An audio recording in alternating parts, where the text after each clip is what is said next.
Black. A child's laugh, muffled like it's underwater. Then a jar. Porcelain. Shen Wanci's hands turning it slowly. And inside, faint blue light moves like something alive. Nobody pays for power with gold. Every breakthrough costs one memory. Not a memory you choose. Heaven reaches in and takes whatever it wants, and you don't feel it leave. Not exactly. You just find a hole where something used to be. I catch them on the way out. I seal them in jars. I hold them here, in the Wangchen Pavilion, until the cultivator is ready to look at what they paid. 3 in 10 ever take it back. The other 7 open the jar and watch their own life like a stranger's. A wedding, a mother's voice, a name they once answered to. Gone the second time too. Lu Xingzhou walked in on a Tuesday. He didn't have to stoop under the door, but it looked like he was used to stooping anyway. This tall man with a sword that had been reforged so many times, the blade had memory of its own. He said he was preparing for the Ninth Severance, the highest cultivation threshold in the imperial record. He said it the way you'd say you were preparing for lunch. I asked him if he had jars to collect. He smiled and said he didn't bother. Said he couldn't possibly need anything that heaven had taken. I believed him then. Old Fu came in 3 days before Lu Xingzhou did. 70 years old, hands like paper.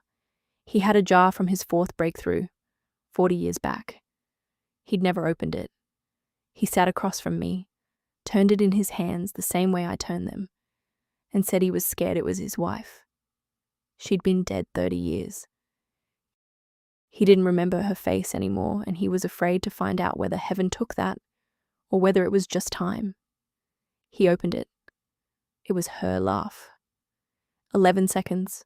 She was laughing at something he'd said, something he still couldn't hear, and he was laughing too, younger, and his shoulders in the memory were doing a thing they didn't do anymore. He closed the jar, slid it back across the counter, said he didn't want it, said watching it was enough. That one I keep on the shelf closest to the door, so it's the last thing I see when I lock up. I almost didn't pull the ledger. I had no reason to. But Lu Xingzhou had a name that sounded familiar in a way I couldn't place, and I have a habit with names like that. The ledger goes back 9 cycles. Each severance threshold, 1 entry. Different handwriting in the older volumes because I've had assistants come and go, but the same seal at the bottom. The same pavilion. And in each cycle, 1 memory logged as uncollected for Lu Xingzhou, meaning he broke through and walked away and left whatever heaven took, just dissolving in the air behind him. 9 entries. That part I expected once I started looking. The part I didn't expect was the notation in the margin. My handwriting. Not all of it. The oldest 3 are in a hand I don't recognize as mine, but mine is there, across 5 separate cycles. And it says the same thing in all 5.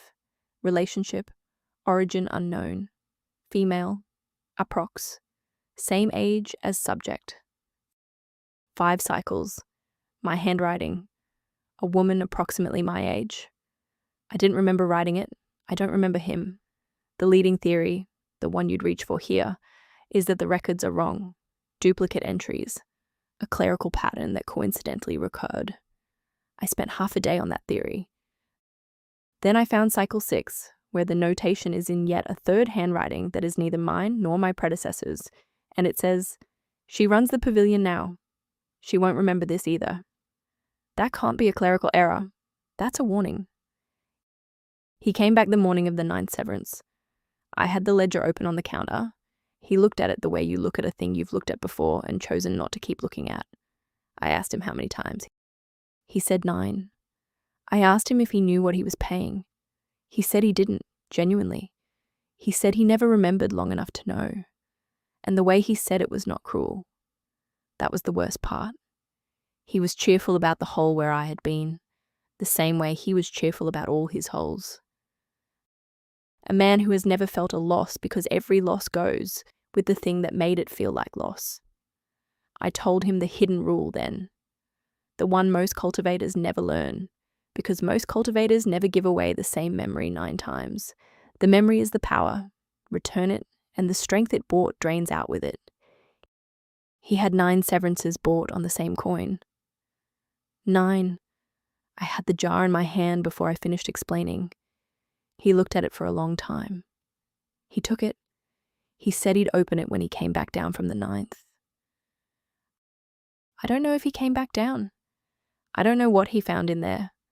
There are 2 ways that ends, and the documents, meaning the ledger, meaning the 9 marginal notes, don't resolve it.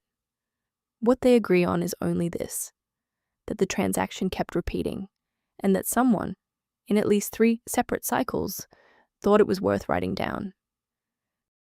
The question I kept asking was, what kind of man pays with the same memory 9 times? The better question is, what kind of system lets him? A rule that says, heaven chooses and you don't get to argue. A structure where the cost is invisible by design. Lu Xingzhou didn't build that. He just used it more efficiently than anyone else.